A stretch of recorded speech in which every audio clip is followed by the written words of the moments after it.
There we are. We are live. Everybody. Hello. We're going to wait a couple of minutes before we start to give people some time to log on. While we were doing that, just some raving about Rocky's debut and how many pages that I that I dog-eared and that I wrote it. And my son scolded me and said, "How could you? How could you do that? You're writing in a book, you know." And I couldn't explain to him what it means when you have an ARC, an advanced, you have an advanced reader's copy, and how it was okay because the one that I buy is the one that's pristine. So, oh, Hi, Alex. Alex. Hi. Yeah. So, You're glorious. And I was also telling her how. that's the whole theme of the book, upside down. So it's okay. This book is glorious. It is brutal and honest and has so much heart in it. And so I am just devouring it.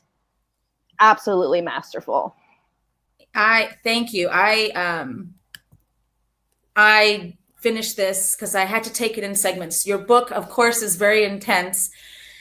And so I had to take my time with approaching it because of the subject matter, which you do a beautiful job, and you can kind of get into this, of preparing your reader. And so I prepared myself by taking my time, and there are so many reasons why, even if you're someone who's going to be more sensitive to the issues inside of it, someone who's, hey, Sheila. Hi, Sheila. I love Macy too.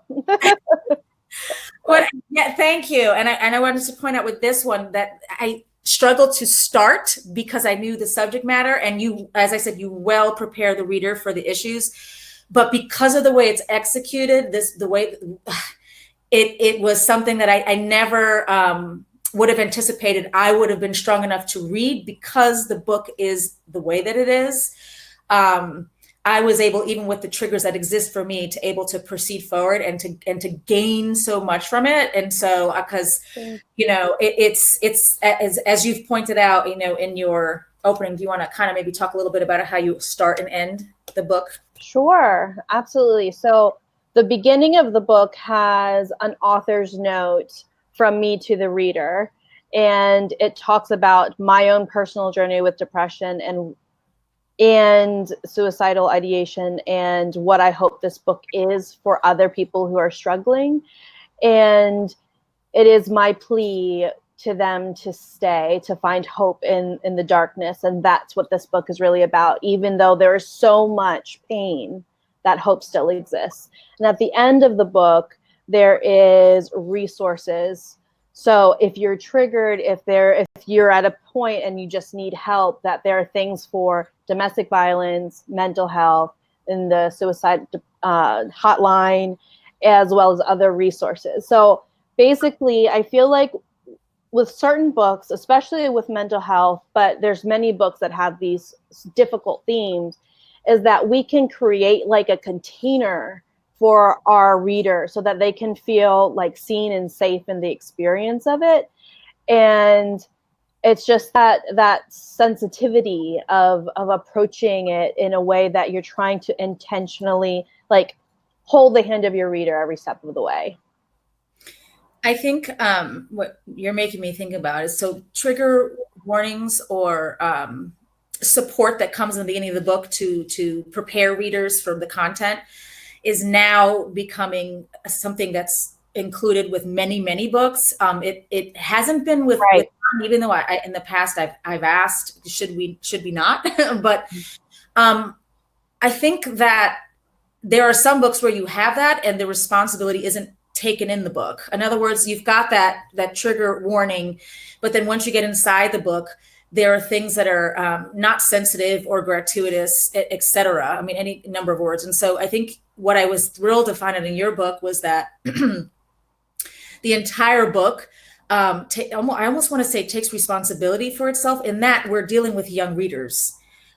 but also in the topic and this, and you handle it with such care and such, I almost want to say grace, and maybe that's because I'm thinking of Ellie, your character, that I feel like a young reader or somebody who's going to be sensitive to these issues would be able to go through this safely, is if I can put it that way, with their own mental health. They, but also honestly, there's nothing held back in this book whatsoever.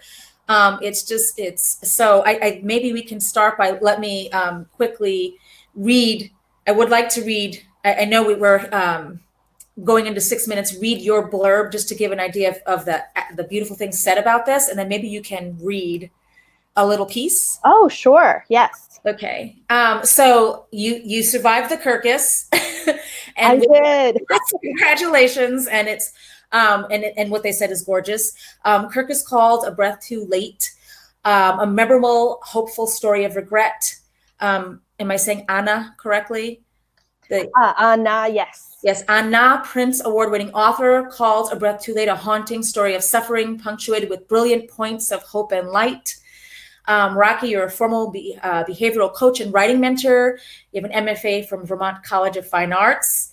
And A Breath Too Late is your amazing debut. So I look forward to hearing you read. Thank you so much. Because the theme of this is mental health, I wanted to read from a letter Ellie writes to her depression. So the book is written in letters to different things in Ellie's life. And in the second half of the novel, she directs her voice to her depression. Depression.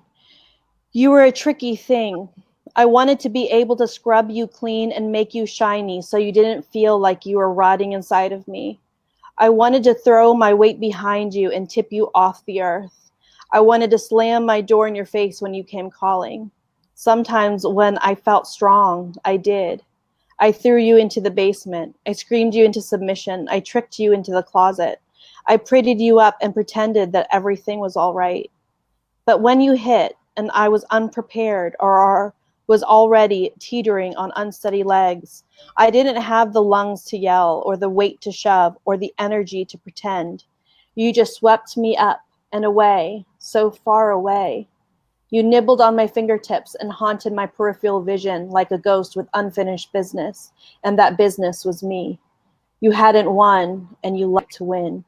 That's why I make worlds in ink, so I can sweep myself away and wish the dream and make believe, and it will feel real just for enough time to let me build up strength again so I can face you and win. And when I start writing my essay for Columbia, I write all our secrets because on the page, you can't break me. Thank you. Thank you. I just have to take a breath. I had to take a breath, speaking of your book, after every passage. So many things in your book resonate. There are certain sections that I recall. You have several pages on hands. I don't want to give spoilers away, but there are certain things that you write about where I think this could have become something that's, been done. And I think, wow, the perspective that you give to things and the way that Ellie sees things and the way that she analyzes things was completely fresh, new, and gutting. But I think at the end, even though that's how we're going to feel and then proceed in this novel, we are refreshed and filled with the way it's out.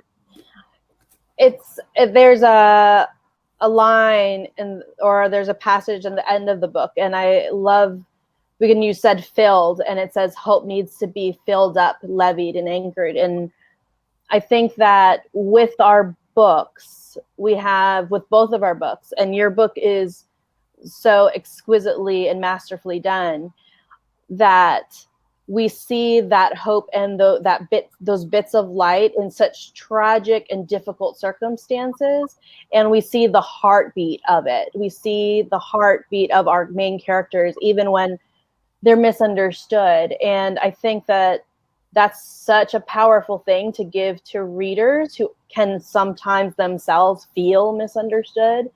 And so, will you read from your book? Can I introduce yours? Sure. And then I will, yes. So prepare thyself, because this woman's book is beautiful and extraordinary. And the Disturbed Girls Dictionary, let's make it like seen because it needs to be seen, was a 2018 New York Public Library Best Book for Teens, a 2019 Yalta Best Fiction for Young Adult Selection, and a 2019 In the Margins Award Top 10 pick. It earns starred reviews from Booklist, Voya, and Forward. And it is glorious. I just take that with me when I write, as opposed to all the negative. I'll like focus on that. Speaking of mental health, I had trouble deciding, so I'm going to read Short and Bittersweet from Circle on page 102. So Macy is a young lady who's received 1,000 labels for who she is. And in speaking about depression, we generally associate with just overwhelming, oppressive sadness, and it is. But I think one of the things that's misunderstood about Macy, in her constant rage, in her constant, destruction of your time, of your peace of mind and your patience, is that sometimes depression is anger. And so for Macy, that's how, her feelings of hopelessness manifest. And for a lot of kids, when you're seeing anger and emotional disturbance, you're also seeing sadness, even though it's not coming across in tears, it's coming across in volcanic acid. But I will read based on that. Circle, noun, synonyms, my space, my zone. I stand in the bathroom and draw an imaginary circle around myself. I learned to do this in middle school. I remember the counselor's words. You are the center, he says, walking around me. You are in control.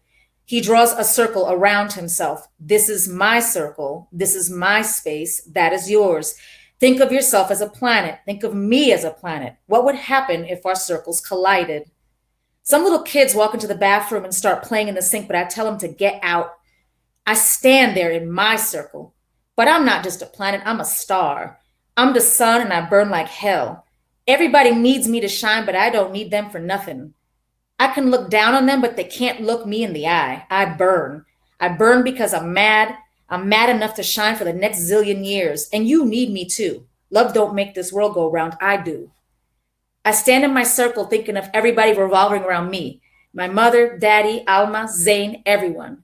Daddy leaves, but somehow I always know he's coming back no matter how long it takes. I see Alma. Forget Saturn's rings. She makes them look like cheap dollar store bracelets. She's the perfect beauty, the kind you can see but not get your sticky little fingers on. My mother's sweet times it slower than Neptune.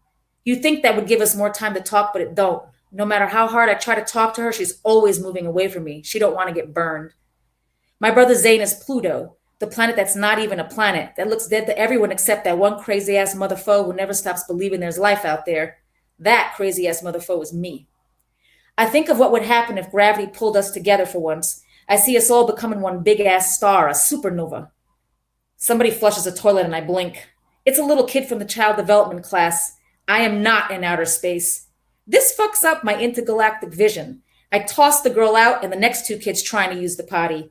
The door flings open. Teacher, what is going on in here? Me, has any kid since the beginning of time ever answered that question? What? Get out of here.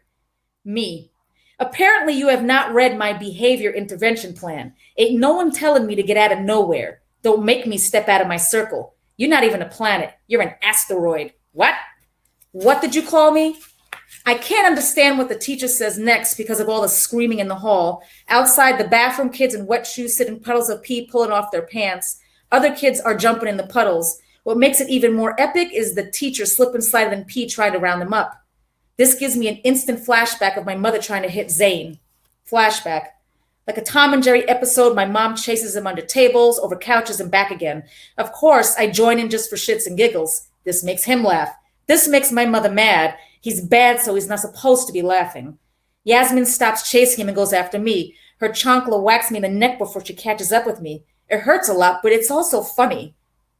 If you look in our house now, you can see our circle, the exact place Zane's foot went into the couch, the place where my mother's chancla went to the window. Sometimes I run that circle chasing our shadows. If I run fast enough, the screaming goes away and I can just hear the laughter.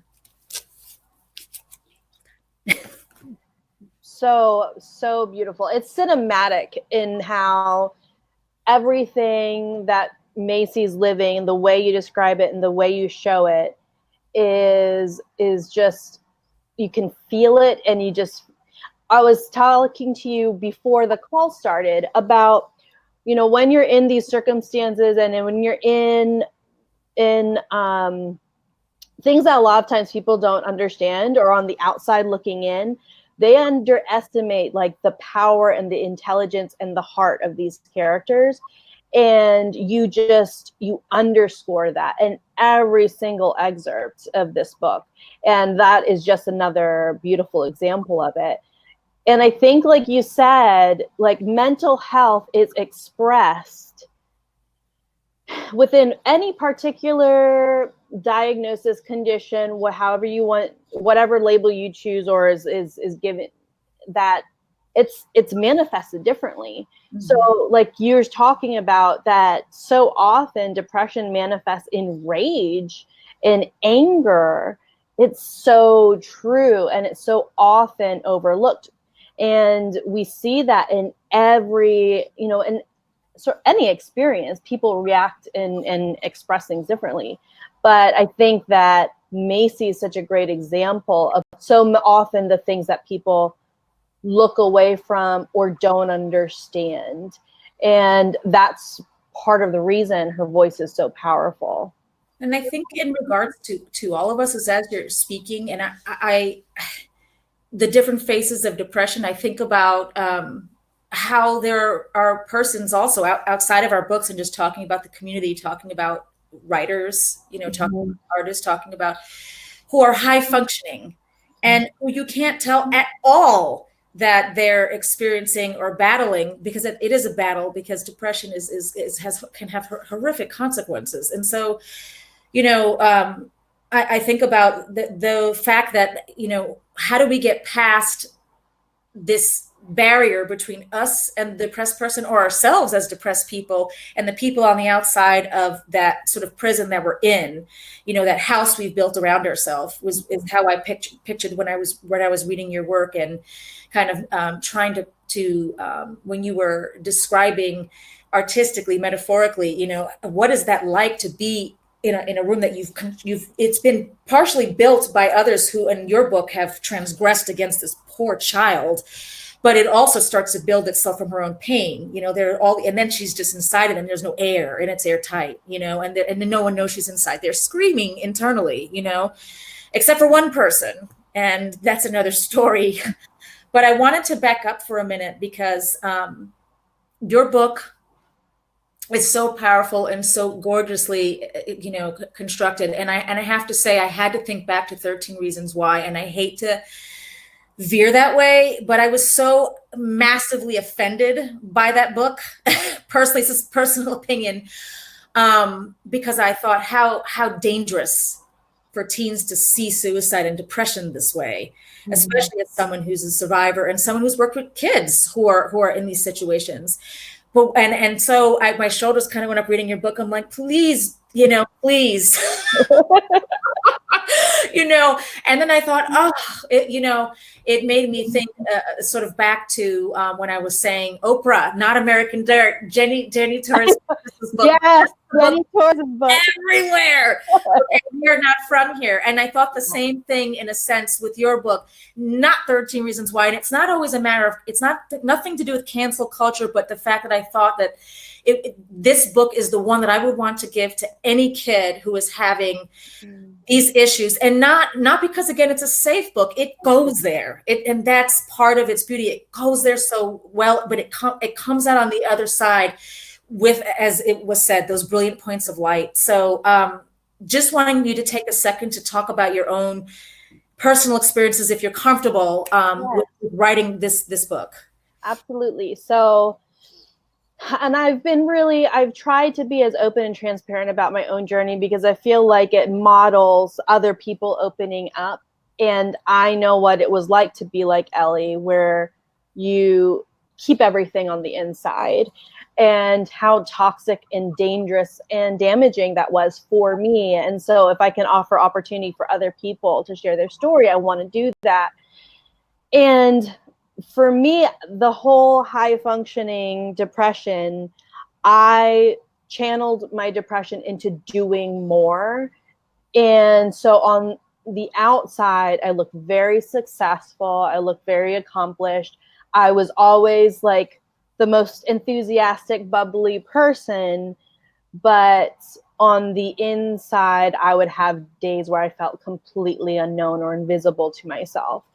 And with writing her story, I wrote the first page on World Suicide Prevention Day back in 2013, and someone commented, "Oh, is this your book?" And my reaction was a visceral no, because I just knew that it was going to take me there. It was going to make me face this sort of monster in the room that I had long ignored, both from the depression and the childhood with domestic violence. But then I realized it was a non-negotiable. It had to be done. The story just kept tapping on my heart to be written. And I wrote the first horrible skeletal first draft in just over a week. And it just ripped me apart. And I wrote through the night because I didn't want my family to hear me sobbing. And most of those scenes made it into the final edition of the book. The entire structure was there. All of the past flashbacks were there. And yet, as devastating as it was to face all of that, it was also extremely healing and cathartic. And so it came from such a personal place, and to be debuting with this book that is so honest as so many of these experiences and these themes, and that really just touched my heart. I did a live stream when I was interviewed with Jandy during launch week, Jandy Nelson during launch week, and there were moments that I got teary because it just felt so personal. But I took years to revise because I wanted to be able to tell a story that had its hope there too.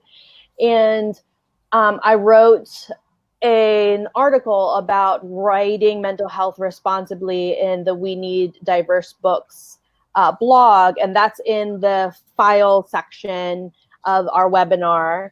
That up, and also, do you have the link? Can you put the link in the chat by any chance? I can in a moment. Okay. I'll put that in the chat.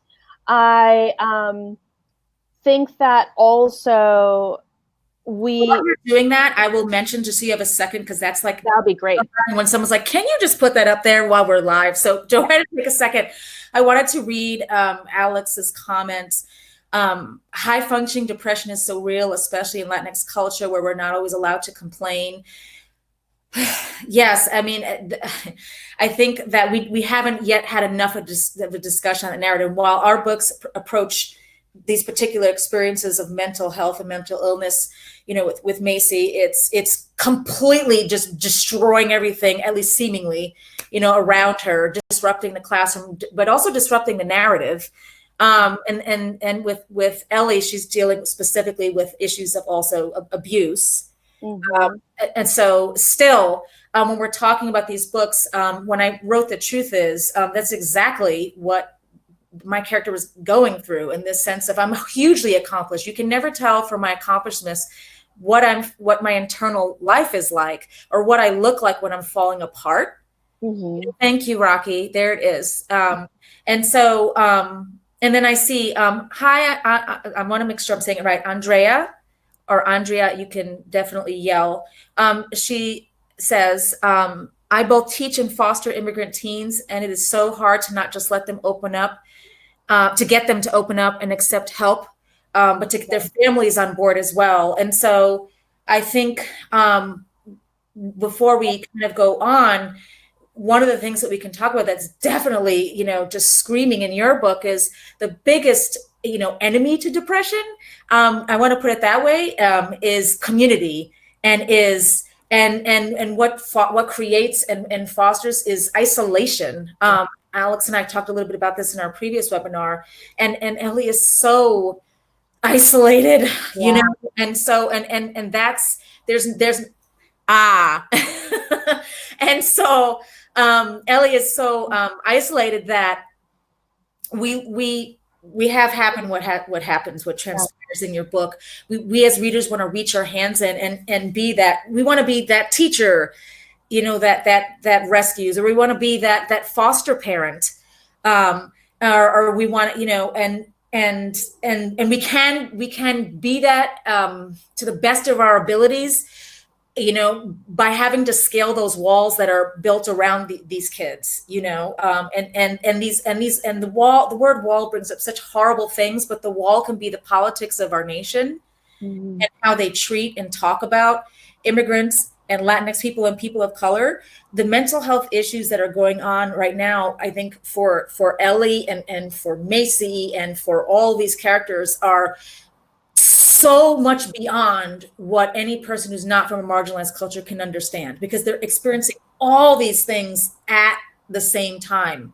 I was thinking today about, Ahmaud Arbery, and the news about, the police shooting of this man who was simply going for a jog. And I thought, fuck, man, we just can't go through a second where, brown and Black and people of color, and also just in generally, as Latinx comes in all shades, marginalized persons can even just deal with their own mental health. Everyone here going through pandemics, our Macy's of the world, our immigrant teens who are at home, they're not sheltered from these things. They're experiencing everything at once. Yes. Exactly. No, and there was a time when like pandemic happened, and they were talking about possibly holding back on my book release. And I was talking to my publisher, and we were talking about how right now isolation is breeding another whole experience of pain that so many people often look away from, and their only safe places are in school or a job, and there they are locked in with an abuser, or locked in with their depression, or locked in isolation when they desperately need community. And I think that these books are so important because of the conversations they initiate. It goes into I've been feeling so grateful to people who are sharing their very vulnerable experiences with me after reading the book. But there are two things that are very personal that happened after this book. One is my mom got the ARC, and she knocked on my door, and I opened the door, and she just cried and held me. And she said, if I had this book, I would have left so much sooner. And then with my father, he went on his own journey of healing, and we have reconciled, and he's a different man he was than 15 years ago. And that is to his credit. But at the same time, no one needs to be someone else's rehabilitation center. No one needs to be the bearer of someone else's pain. And you must safely be able to navigate your way forward in terms of these abusive situations. But he has changed over time. And we were able to have this conversation about mental health. And in all of my life, I had never had that conversation with him, where he was talking about how his uncles had their own experience of mental health, but they didn't talk about it in Ecuador. And how when we were growing up, that like things that were going on in him that he didn't understand, but we didn't talk about it because strong men don't talk about that. And I think that we need these opportunities to be able to connect and to give vocabulary and to give frameworks and to give like this idea and this knowledge that those struggles, you're not alone in them. Like there are so many people with facing these same things, and it's important that we give that space. And I mean, books unlock those doors. Like those doors are like barred and padlocked, and we can unlock them with our narratives because it gives that whisper that you're not alone. And I think both of our books, like that's so much of the heart of it. And I think that it's so important now because there are so many services that are not available to our kids. We were talking about schools and for all of the flaws. As somebody who's been in education and been around just amazing people, just these persons who they spend every waking minute thinking about what they can do for their kids. That's been my experience working with not all but most educators. 90% of the persons that I knew, that was everything they breathed. But they're not available now. And so I think when we're talking about books, they're more important now than ever. To me now, what we need to do, is to get these books, multiple copies of these books out to kids, especially while they're locked in these houses. These are the only messages that we can give them. The message that you have passing between August and Ellie, and the huge significance that takes on in the book, no spoilers whatsoever, but that message that does actually bring one of those brilliant points of light. I mean, that's what the book is. It's the message in the bottle. It's the hand that you can't extend. It's the thing that the child holds against their heart. And it's the way that the child or the person or the adult, whoever needs it, is going to understand things or process things or get heard in ways that you can't hear them. So sometimes we want to say the right thing to somebody that we know is suffering, and we try, and we should never stop. And there are 1,000 ways to do that. But the book does that too. And sometimes the book gives that person the sacred space to process what they can when they can, and to do, for example, what you, I'm sure, have done, and what I know I did with your book, which was I went to page 60, stopped, I said, okay, I could, and then after that, okay, I'm ready, I'm ready for that. For the story you made. I wanted to address Sheila's question because it's super important to you. How did you balance? How do you balance this? We'll talk about this for you. When you were writing, self-care for you, because you just explained that much of this, not all of it, but much of this is definitely connected to your experience. But how did you balance making sure when you were writing that you were doing it sensitively for your readers? Yes. So I went through a long process of revision, and every revision was really focused around the sensitivity. So by the time I had gotten my book deal, I had a call with the editor before we went to acquisitions to make sure that we were a good match. And his vision was aligned with mine, that we wanted to grapple with these very difficult issues with as much sensitivity as possible. And he was so on board with that. And that was like born of him too, like when we were talking. And so, we looked for professionals, we had sensitivity readers, we looked at things in other media that were considered especially triggering and especially damaging or toxic to the conversation or the perspective around suicide and depression. We wanted to strip it of its glamour and how media often romanticizes it. We didn't want suicide to be this thing of vengeance. We didn't want it to be this thing of like power. You know, we really wanted to approach like the thing that really is the undercurrent of the whole book is regret, and to show that there is a life worth living, even if it's so hard in that moment. And it was with just a lot of like rounds of revision where we would look through, and initially the book had so much more of it was so much more graphic, to put it simply. It was so much more graphic in every sense, and I knew that wasn't the end result it needed, but it needed to be on the page for me to see it. And then from there, I thought, and with my editor, we thought of what needs to stay, to be honest to the experience, but that isn't just there to just keep pounding the reader with the same thing. Like, and so it was through lots of conversation.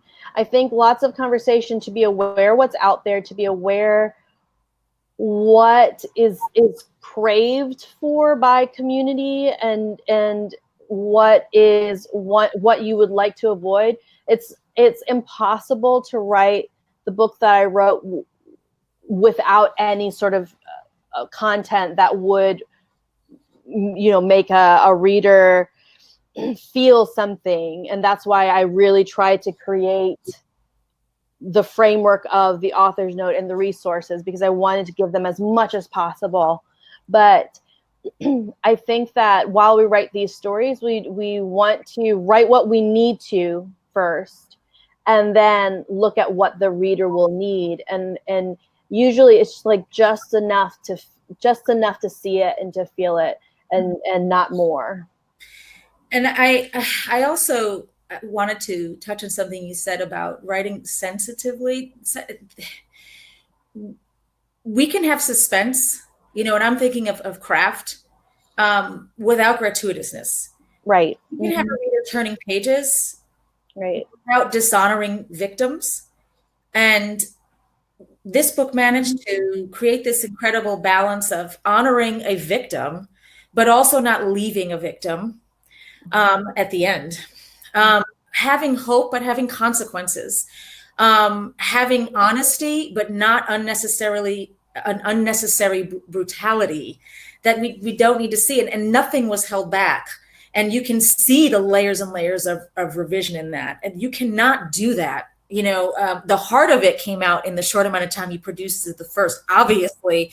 But what you achieved later was by work. And so I think in learning what does suspense really mean, I texted you last and I'm like, I got 162. Oh my God, you know, this is so powerful.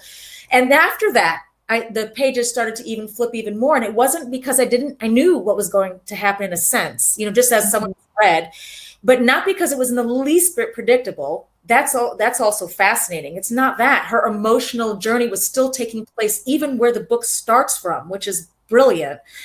And also I'm turning pages because I'm also rooting not just for the main character, but for the mom. Mm-hmm. So I think you had us invested in both characters. I think that's hard.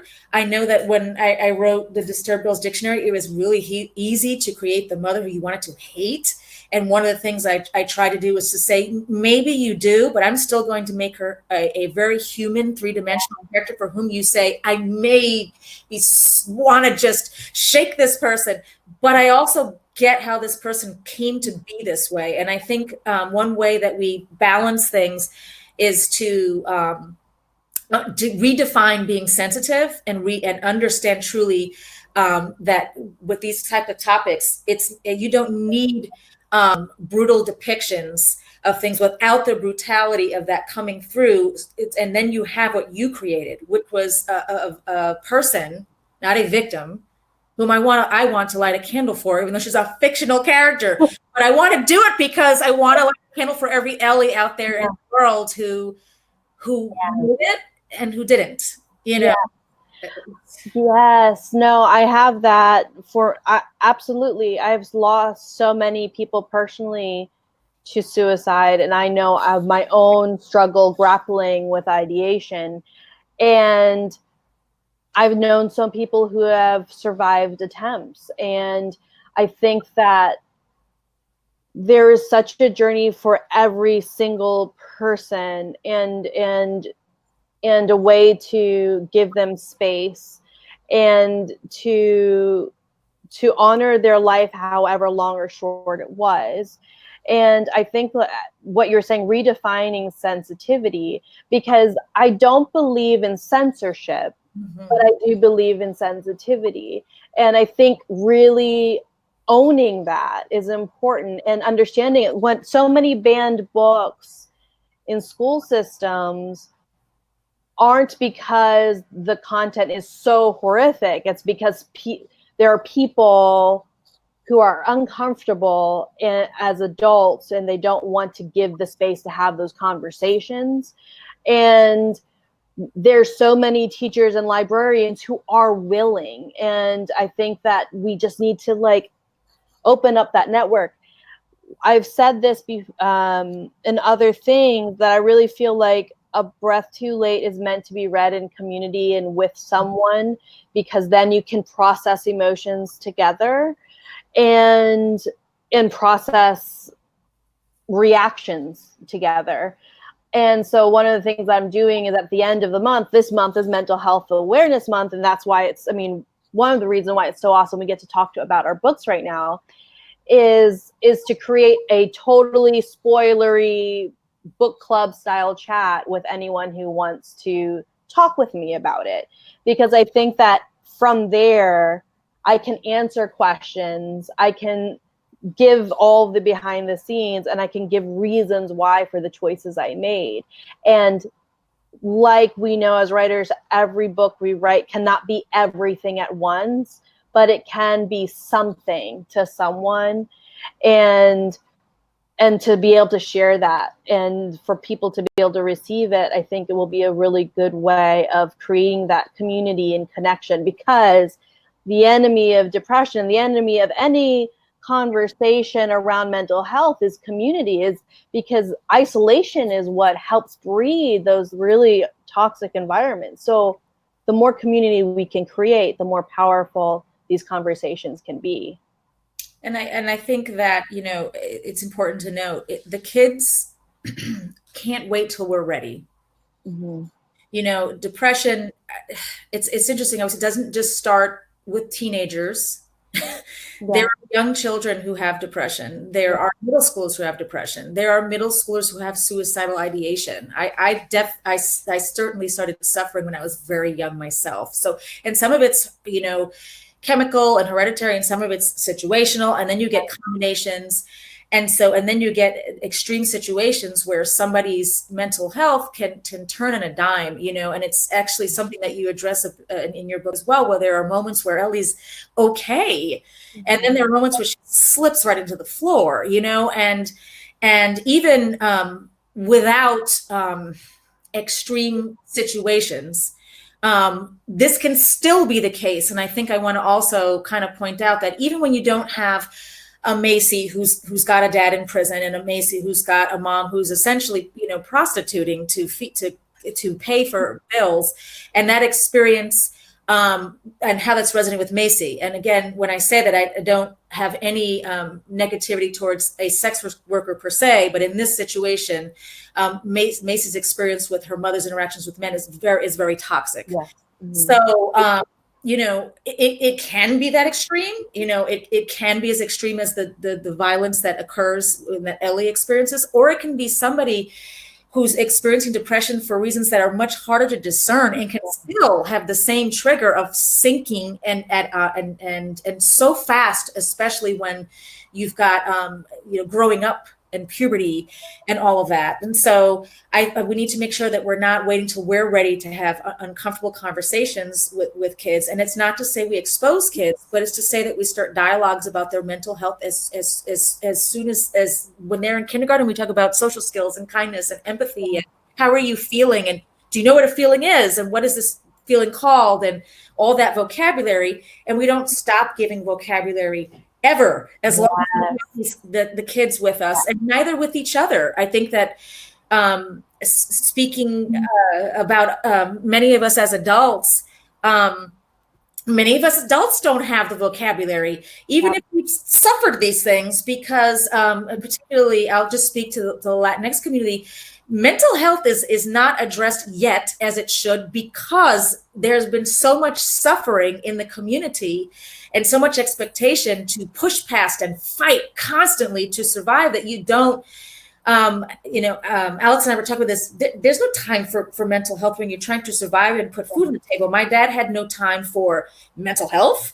Mm-hmm. And even now, as he barricades himself into work schedules that are inhuman to his own self, I know it's because he's hiding from those issues, as maybe many people can attest of their fathers, especially their Latinx fathers, who are like, hey, I've spent our entire family has been battling this long to get you where you are. You don't have time for mental health because I did all this for you, and they did do all those things for us. So yes, lots of historical trauma and lots of trauma going on right now for our children. Again, I have this like pit right here from hearing another shooting. I have not been outside, but one of the last times I was outside, somebody was driving by with a giant Confederate flag and triggered the hell out of me. It was a huge truck with a Trump signs and a giant Confederate flag. And I had some experiences in the past, and thank goddess I got to text some, Musas, and because I just sat in the parking lot immobilized. I'm like, I can't function right now, and I feel ridiculous, and I'm a strong, powerful person, but I just got totally destroyed by this thing. Imagine that for our children, and imagine the historical trauma on our kids, in addition to kids dealing with domestic violence. So I want to kind of like, because we're at 6:47, I want to kind of get into a couple of things before we open it up to anybody who has questions. But I just wanted to point out that when you and I are talking with our characters' experiences, these are real kids. For me personally, absolutely, all of these experiences that I expressed, yes, there's fictionalized stuff, but some of it's not. Some of it's from my own experiences. There's a reason why there are problematic mothers in every book that I seem to write, and reasons why I deal with all sorts of issues as far as Macy's concerned. These kids are real children who are out there. There are foster kids, there are students, there are our kids' clients if we're counseling them. These are the kids that are traumatized, that are the next generation who we are relying on. Yet we haven't saved ourselves, and we're expecting this generation to save us. It's just, and what I want to say at the end of all of this is, these are the answers that we can use to deal with so much of the pain. And I say that with all seriousness. I will carry books with me that I wanted to point out high functioning depression, because Mia has a character too, Jess, who exactly that. She's dealing with the high functioning, and those kids need that. And every kid needs this, I think, because one thing I want to point out is kids need hope, but they also need to see some consequences. You don't kill yourself. You don't get to do that. And we don't want our kids to think, as you said so beautifully, that you get revenge. Right. And that was something that's been commented on, the fact that, we love Ellie so much. We were rooting for her, and we hope that something magical happens in the last moment, and that first page doesn't exist, and that this was a dream, or this was like something that she was able to wake up from. And the honesty of it is that cannot be true. It can't be true, because that's the permanence of that, and we have to recognize the permanence of that. That's the tragedy of it, is to know too late that there was a life worth fighting for. And just like like all these characters, just like Macy, just like Ellie, just like so many of many Las Musas books and beyond, that there are these characters that are real, that are, you know, people in our families, kids in our school systems, kids in our communities, and they need to be given space, and they need to be given community, and they need to be given vocabulary and the time to actually process all of that. We so often want to be able to say, like, yes, we have generational trauma, and we just want you to be like, fix it, you know? Yeah. And it's an impossible thing. And it's like, we can heal collectively, but it's a matter of like honing those tools and giving the tools that we can, and continuing to heal ourselves as our children heal too. And we can only do that by modeling it. We can only do that by starting the conversations and by supporting young people who are already having them. And like Alex said, and it stuck, it hit me too when you said it, is that the kids can't wait until we're ready. And I want that as like a plaque above every manuscript I ever write. Because and you said too, I wanted to say before we like close up here, these kids, I want to write on your book, you are worth fighting for. You are worth fighting for. I want to hand the book to every person, to every child. And that isn't even every child with depression, because I think that all of us struggle at some point with grief and sadness and oppression. And I want the kid to say, but I read that book. I'm worth fighting for, you know, and for the Macy's who seem like all they ever do is fight, you know, I'm worth getting over the barbed wire for, you know, like Macy puts up all these weapons and all these things around herself and her behaviors and her scariness, you know, she's scary sometimes, but you know, she wants for someone, for my Miss Blacks of the world to say, I see through that, because there's more to you than this rage and anger. And if you have that rage and anger, then I don't want to take away that as power, because that can also be motivation. But I want to make that into passion. I see a Macy, this whole book, people have asked me, why is it so devastating? I said, because when foster kids come to your door, that's how they start. The last page of this book is the entrance of that foster child or that student into your classroom or your life, or that kid being a real difficult child when you're doing your author reading or whatever it is, you know what I'm saying? Like, that's how they come that way. And from that point forward, we say, you are a child. And by the nature that you are a child, it is my duty to see over and through that and past that. And it is also my duty to see that whatever you're presenting to me is only a tiny portion of you. It's a small portion of you. It's all it can ever be. And until we get to another level.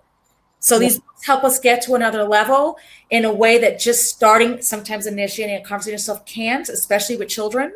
You can't, this is the way in, you know, and your book is definitely the way in. So so is yours. So is the Stirred Girls Dictionary. Absolutely brilliant. The Macy's and Ellies, like they and these characters are very different characters. They like manifest in their experiences so differently, even though they're in both very difficult situations. They're very different people, but that's the point, is that all these characters, all of these kids need to be seen. And by writing all of our narratives, we can see them. And I want, like, one of the things, the symbols from the book is the gold pen. Please tell me at some point you'll be having the gold pens handed out to all these kids yes. Write their stories. Yes. So I actually, before we found out all of the launch stuff was going to be canceled because of COVID-19, I was going to have personalized gold Sharpies made that said, "Hold on to hope."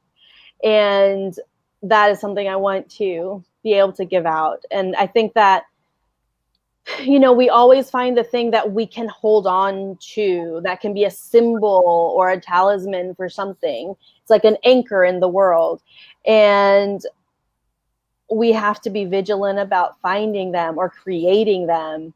And as writers, I know a lot of times it's our writing. And I think that, you know, I know that we've had conversation about self-care and being a writer and being during this, like all the uncertainty right now. And I think that we can be so fierce, but we also have to be fiercely compassionate to not just everyone else, but to ourselves too. Yes. So that's perfection.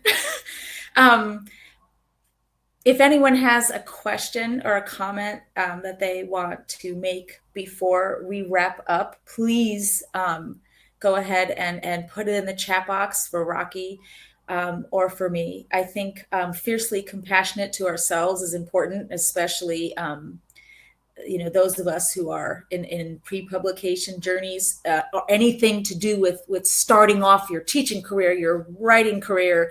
And I think also, you know, in your book, the art is definitely a portal, but we are also the portal. So Amen. I love that. it is not writing is a portal, but even with writing, we can isolate. And so just for our kids, we need to know that even as we open this up to the books and the art and the writing, we need to also open up ourselves and what you did. What you did in opening yourself up, and your story is exactly what the kids need in addition to those gold pens. They need the both. They need you, and they need to know that the pen is going to give them the power. So thank you. And thank you. I just saw Andrea said that she requested the book from the library. Thank you so much. That's amazing. I would love for our books to be in libraries and classrooms, because there's so much we both can say to people's experiences, and how, just like you opening up about your own experiences, like there's so much value in that vulnerability. I take it step by step. I think every writer needs to take their time. Yeah. I'm actually looking at you as a model right now as you speak, because I'm definitely a self-disclosure, but but these are just very, you know, how do I put it? I don't want to say triggering topics, but that's part of it. But I look at you as a model for how to approach talking about these kinds of topics, and I mean that in the community. But hold on, I just want to read a couple of things here, and this is good because I'll interrupt myself.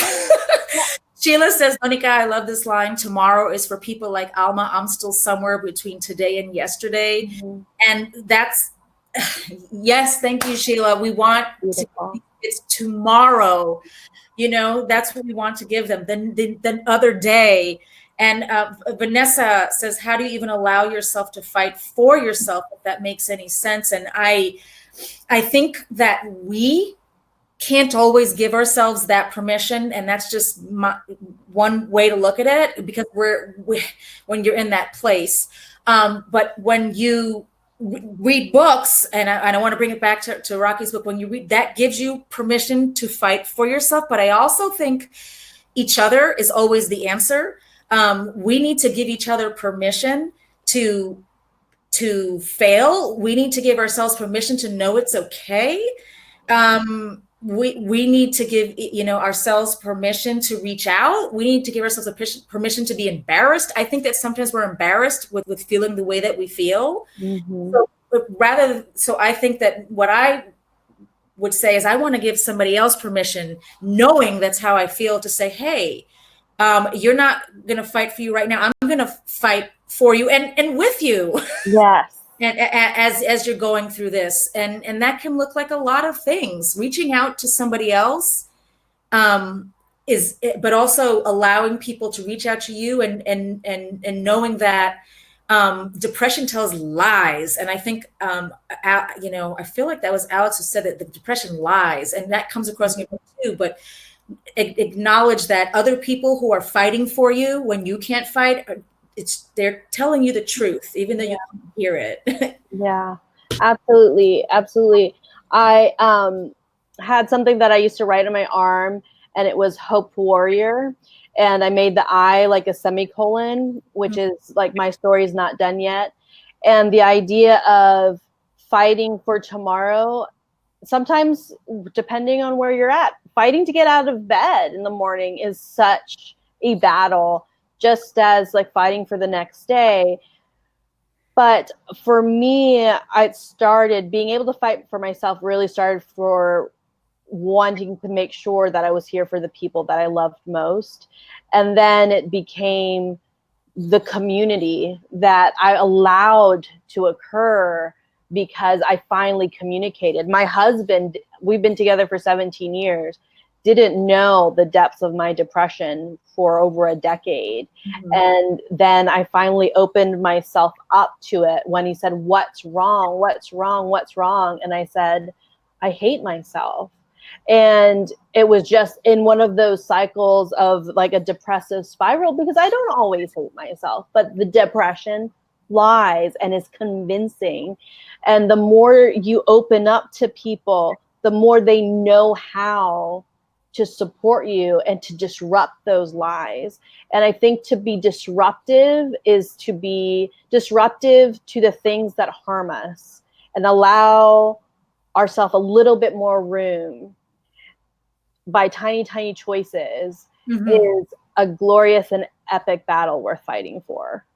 Yes. And just to close off, it is those tiny victories that are actually massive, especially with depression. What I have learned to tell myself is whatever you do is better than what you're not doing. It may not be everything that you planned or every expectation that you had, but the first steps on the floor, and sometimes that's what it is, the first steps on the floor out of the bed and turning on the light, that's part of it, and keep moving forward, And so I want to thank everyone who came. Thank you, everyone. Yes.